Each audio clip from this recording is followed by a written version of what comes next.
معزز ویورز اور سبسکرائبرز کو کتاب دوستی ناتمام کا سلام سلام سلام۔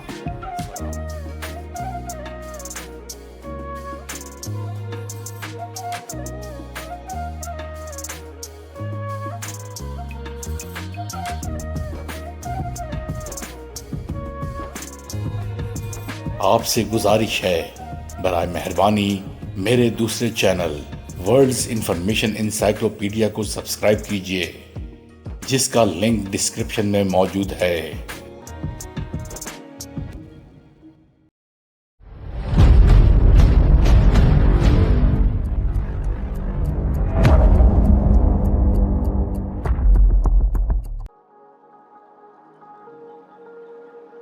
چند روز ہوئے یہ خاکسار ایک کشتی میں بسرا گیا۔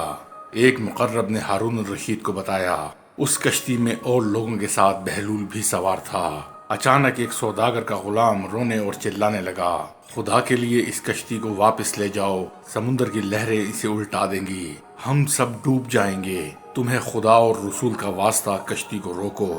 اسے ایک لمحے بھی قرار نہیں آ رہا تھا اور اس کی چیخ و پکار سے کشتی میں سوار لوگ بہت پریشان ہو رہے تھے۔ کچھ مسافروں نے اسے تسلی دینے کی کوشش بھی کی، ہر طرح سے سمجھایا بجھایا، لیکن اسے کسی پل چین نہیں تھا۔ بہلول نے غلام کے مالک سے کہا، جناب اگر آپ اجازت دیں تو میں آپ کے غلام کا خوف دور کر دوں، بیچارہ بہت پریشان ہے، نیکی اور پوچھ پوچھ، بھلا اس سے بہتر اور کیا بات ہوگی، اس کا کوئی بندوبست کرو، یہ خود تو پریشان ہے ہی، لیکن اس کی پریشانی سے ہمارے دماغ پر بھی ہتھوڑے چل رہے ہیں، اللہ تمہیں جزائے خیر دے، اسے پرسکون کر دو۔ سوداگر نے جلدی سے کہا۔ باقی لوگوں نے بھی اس کی ہاں میں ہاں ملائی۔ بہلول نے قریب بیٹھے ہوئے لوگوں سے کہا، بھائیو تمہیں زحمت تو ہوگی، ذرا اس بیچارے غلام کو اٹھا کر سمندر میں 3-4 ڈبکیاں تو دلوا دو۔ لوگ ہنس پڑے، کچھ نے حیران ہو کر اس کی طرف دیکھا۔ غلام اور زیادہ چیخ و پکار کرنے لگا۔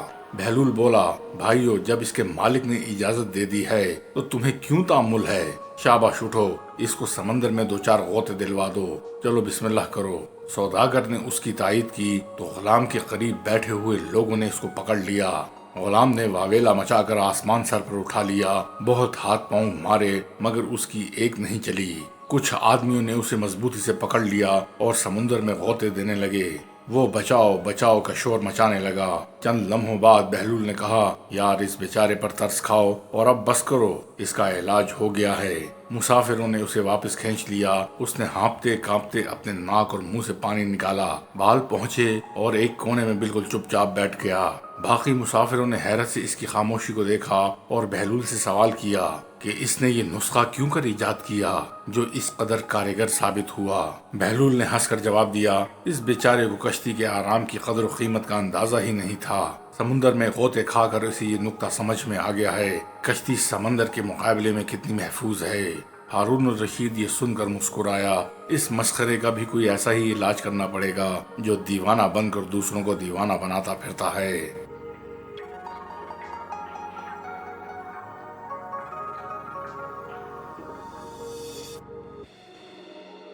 ذل الہی نے بجا فرمایا، ہمارا اندازہ بھی یہی ہے کہ وہ دیوانہ نہیں ہے بلکہ دوسروں کو بے وقوف بنانے کے لیے ایسی حرکتیں کرتا ہے۔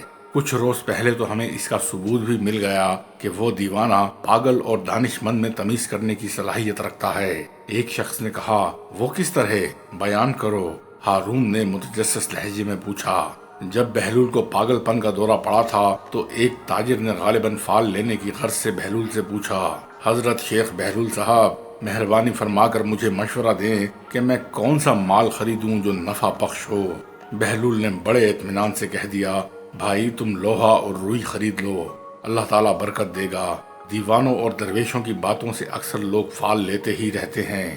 اس نے بھی بہلول کی بات پر عمل کیا، اتفاقاً اسے بہت زیادہ منافع ہوا۔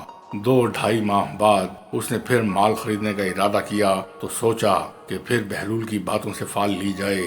وہ اس کے پاس آیا، بہلول اپنی دیوانی حرکتوں میں لگا ہوا تھا۔ تاجر نے اسے بلایا تو بہلول اپنے عصا پر سوار ہو کر ٹخ ٹخ کرتا آیا۔ اس تاجر نے اس کی یہ حالت دیکھ کر کہہ دیا، او پاگل بہلول، ذرا یہ تو بتا کہ اس بار میں تجارت کے لیے کون سا مال خریدوں؟ بہلول فوراً بولا، جا بھائی پیاز اور تربوز خرید لے۔ اس احمق نے بغیر سوچے سمجھے اپنا تمام سرمایہ پیاز اور تربوز خریدنے میں لگا دیا۔ فصل کے دنوں میں تو ویسے ہی ان کی مانگ نہیں تھی، کچھ دن ذخیرہ کیے تو وہ سڑ گئے اور اس تاجر کو خسارہ اٹھانا پڑا۔ وہ غصے میں بھرا ہوا بہلول کے پاس آیا اور بولا، او بہلول، تو نے مجھے یہ کیسا مشورہ دیا تھا؟ میرا سارا سرمایہ ڈوب گیا ہے، حالانکہ پچھلی بار تیرے مشورے سے مجھے بہت فائدہ ہوا تھا۔ بہلول بولا، حضرت، پہلے روز جب آپ نے مجھ سے مشورہ مانگا تھا تو جناب شیخ بہلول کہہ کر مجھے آواز دی تھی، تو گویا آپ نے مجھے دانش مند سمجھ کر میرے وقار کا خیال رکھا۔ میں نے بھی دانش مندی سے مشورہ دیا، لیکن دوسری بار آپ کو یاد ہے کہ آپ نے کیا گوہر افشانی فرمائی تھی؟ نہیں، تاجر کو یاد نہیں تھا۔ آپ نے فرمایا تھا، او پاگل بہلول، چونکہ آپ نے مجھے پاگل سمجھ کر مخاطب کیا تھا، اس لیے میں نے بھی آپ کو پاگل پن سے ہی مشورہ دیا تھا۔ بہت خوب، ہارون محظوظ ہوا، یہ تو ہوش مند دیوانہ ہے، اس کا کوئی بندوبست کرنا ہی پڑے گا۔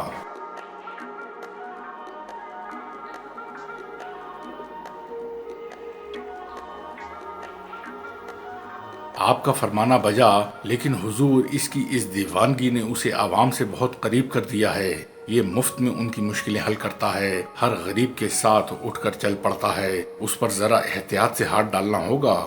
وزیر نے اظہار خیال کیا، تو پھر تم ہی بتاؤ کہ اس پر کون سی فرد جرم عائد کی جائے کہ عوام میں کوئی رد عمل نہ ہو۔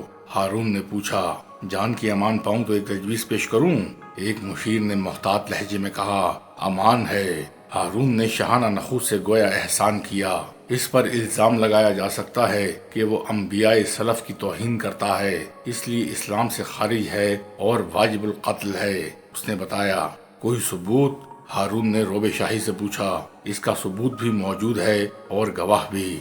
مشیر بولا، بیان کرو۔ ہارون نے تحکمانہ شان سے کہا، کچھ لوگوں نے بہلول سے حضرت لوط علیہ السلام کے بارے میں پوچھا کہ وہ کس قوم کے پیغمبر تھے، تو وہ کہنے لگا کہ ان کے نام سے ظاہر ہے کہ وہ اوباشوں اور عیاشوں کے پیغمبر تھے۔ لوگ اس کے پیچھے پڑ گئے، تو پیغمبر خدا کی شان میں گستاخی کرتا ہے؟ تو اس نے یہ کہہ کر اپنی جان بچائی کہ میں نے پیغمبر کی شان میں گستاخی نہیں کی، میں نے تو ان کی قوم کی بات کی ہے۔ اس کی تائید قرآن پاک میں موجود ہے۔ ہارون زیر لب مسکرایا اور بولا، نہیں نہیں، اس پر یہ الزام ثابت نہیں کیا جا سکتا، یہ دیوانہ بڑا حاضر جواب ہے اور دوسروں کو لاجواب کرنے کا ہنر بھی خوب جانتا ہے۔ عالی جاہ، ایسا ویسا حاضر جواب؟ اس نے تو آپ کے وزیر مملکت کا ایسا ناطقہ بند کیا تھا کہ موصوف بغلیں جھانکنے لگے تھے، حالانکہ وہ خود کو بہت حاضر دماغ سمجھتے تھے۔ ایک مشیر نے وزیر مملکت کا تذکرہ کیا جو اس وقت محفل میں موجود نہیں تھا۔ وہ قصہ کیا ہے، بیان کیا جائے؟ ہارون نے اجازت دی۔ ہوا یوں کہ ایک روز بہلول یہاں آیا تو اتفاقاً وزیر مملکت سے ملاقات ہو گئی۔ انہوں نے مزاحاً بہلول سے کہا، بہلول مبارک ہو، ابھی ابھی حکم آیا ہے کہ خلیفہ نے تجھے کتوں، مرغوں اور سوروں کا امیر اور حاکم بنا دیا ہے۔ بہلول نے ایک لمحہ توقف نہیں کیا اور بڑے رعب سے بولا، خبردار، اب ہمارے حکم سے سرتابی کی جرت نہ کرنا، اس حکم سے تو بھی میری رعیت میں ہو گیا ہے۔ اس نے یہ بات اتنی بے ساختگی سے کہی کہ وہاں موجود کوئی بھی اپنی ہنسی پر قابو نہیں پا سکا اور وزیر مملکت کو وہاں سے ٹلتے ہی بنی۔